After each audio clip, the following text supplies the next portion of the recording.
வணக்கம். என் பேரு ஆராத்யா. ஆ இந்த படத்துல நான் மதி அப்படின்ற கேரக்டர் பண்ணியிருக்கேன். இவங்க ஒரு டீச்சர்.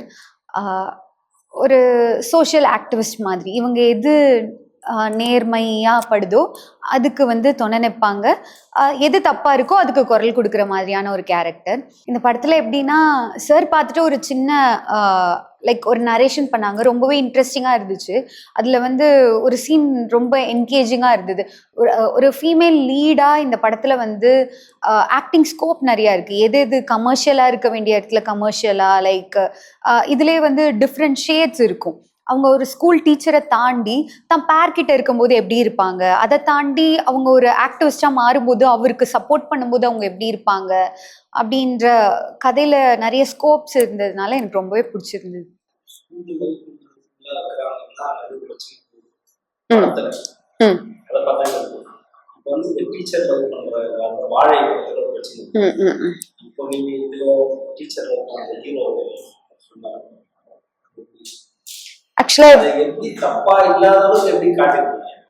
ஆக்சுவலா இப்போ இதுல வந்து ஸ்கூல் ஸ்டூடெண்ட் வந்து அது பரவாயில்ல. இதுல வந்து ஸ்கூல் ஸ்டூடெண்ட் டீச்சரை லவ் பண்ற மாதிரி இருக்கான்னு கேட்டா இல்ல. அது வேணா நம்மளுக்கு வந்து மேபி அது எனக்கு பத்தி தெரியல. இங்க வந்து என்னதான் இருந்தாலும் இவங்க ஒரு டீச்சர்ன்றது அவங்களோட ப்ரொஃபஷன். அதை தாண்டி இது அவங்க தனிப்பட்ட வாழ்க்கையில அவங்க பேரோட எப்படி வேணா இருக்கலாம்ல. லைக் எல்லாருமே அப்படிதானே. இப்ப நம்ம வந்து வெளியில சோசியலா வரும்போது, ப்ரொஃபஷனலா வரும்போது நம்ம வந்து ஒரு ஆங்கர்னா நம்ம ஒரு ஆங்கர். அதை தாண்டி நம்ம பர்சனல் லைஃப்னு ஒன்று இருக்கு. அப்படிதான் இங்க வந்து மதின்றவங்க ஒரு டீச்சர், அவங்களோட பர்சனல் லைஃபும் இதுல வந்து காமிப்பாங்க.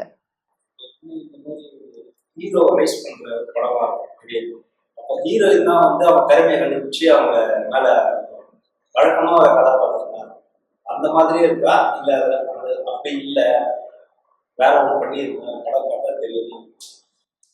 இதுல என்னன்னா, லைக் இவங்க வந்து ஒரு சப்போர்ட்டிங் லீட் தான் வச்சுக்கோங்களேன். இவங்க வந்து ஹீரோவை சப்போர்ட் பண்ணக்கூடிய ஒரு கேரக்டர். எப்படின்னா, அவர் ஆல்ரெடி ஒரு டேலண்ட் இருக்கு, அதை வந்து கண்டுபிடிச்சு அப்படிலாம் இல்லை.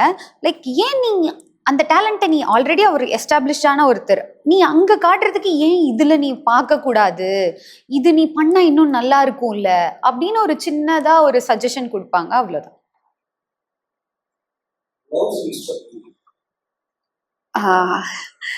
இந்த படத்துல லவ் சீன் அப்படின்னு சொன்னீங்கன்னா, லைக் ஒரு ஒரு படமா ஒரு கமர்ஷியலா எல்லாமே இருக்கு. ஸ்டண்டா இருக்கட்டும், லவ்வா இருக்கட்டும், எல்லாமே இருக்கு. பர்டிகுலரா லவ்னு சொல்லணும்னா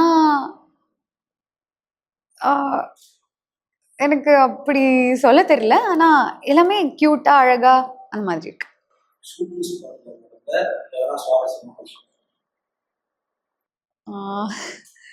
ஷூட்டிங் ஸ்பாட்ல நடந்து சுவாரஸ்யமான விஷயங்கள்னா,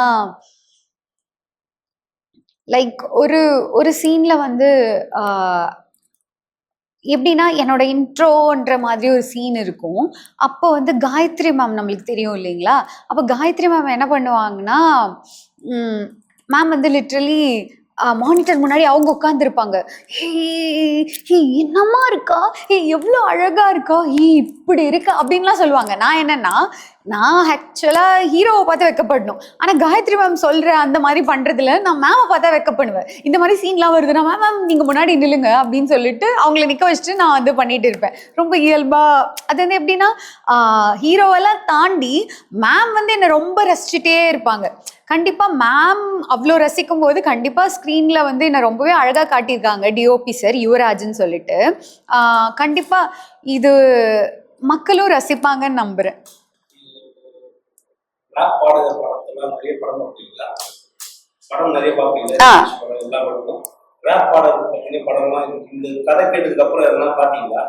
இல்ல, அதுக்கு முன்னாடியே நான் பார்த்திருக்கேன். கல்லி பாய்ன்னு சொல்லிட்டு ரன்வீர் சிங்கோட படம். அது வந்து வருஷங்கள் ஆகுது. நான் ஒரு 3 வருஷம் முன்னாடி பார்த்தேன். லைக் இந்த கதை வந்து நரேஷன் நான் கேட்கும்போது எனக்கு அதுதான் ஞாபகம் வந்துச்சு. கலி கிட்டத்தட்ட எனக்கு அதுதான் அப்படியே. ஏன்னா அவங்களும் ஒரு ஸ்ட்ரீட் ரேப்பர் தான் அவரு அந்த கலி பாய்ல. இதுவும் கைண்ட் ஆஃப் அந்த மாதிரி. ஹீரோனியோட கொடுக்குறாங்க அப்படின்னு அந்த ரெஃபரன்ஸ் அந்த மாதிரி படத்தெல்லாம் பார்த்தீங்களா? தள்ளி பாய்ஸ் 7G ரெயின்போ பார்த்தீங்கன்னா அவர் என்ன சுத்திட்டு இருப்பாரு, அவர் ஒரு திறமையை கண்டுபிடித்து ஹீரோயினை காமிப்பாங்க மெக்கானிக்கா. அதுக்கப்புறம் தான் அவர் வேலைக்கு போவாரு. அது ஒரு வேலையா இருக்கு நல்லா ஹீரோயினுக்கு படத்துக்கு. பாய்ஸ்ல பாத்தீங்கன்னா அவரு தனியா பாடுவாரு, அவரு திறமையை கண்டுபிடிச்சு போவாரு. இந்த மாதிரி எல்லாத்தையும் ஹீரோயினை வந்து அந்த மாதிரி பயன்படுத்துவாங்க. அந்த மாதிரி இதுல வந்து அந்த மாதிரி கிடையாது. இதுல எப்படின்னா அவங்க வந்து சப்போர்ட்டிங் ரோல்ன்றதை தாண்டி இன்னும் நிறைய எலிமெண்ட்ஸ் இருக்கு. அந்த கதையை வந்து ஒருத்தவங்க கேரி பண்ணி கொண்டு போறதா இருக்கிறதே அந்த ஃபீமேல் லீடா தான் இருப்பாங்க. சார் சொன்னது தான் இது. இந்த ப்ராஜெக்ட் ஃபஸ்ட்டு ஃபீமேல் லீடுக்காக பண்ணது தான். அதுக்கப்புறம் சில கமர்ஷியல் ஆஸ்பெக்ட்ஸ்னால இது வந்து மேல் லீடுக்காக மாற்றி அந்த ஃபீமேல் லீடு வந்து கேரி பண்ணுற மாதிரி கொண்டு போனாங்க. இப்போ நீங்கள் படம் பார்த்தீங்கன்னா உங்களுக்கு தெரியும், இந்த ஃபீமேல் லீடு தான் அந்த கதையே நகர்த்தி கொண்டு போவாங்க.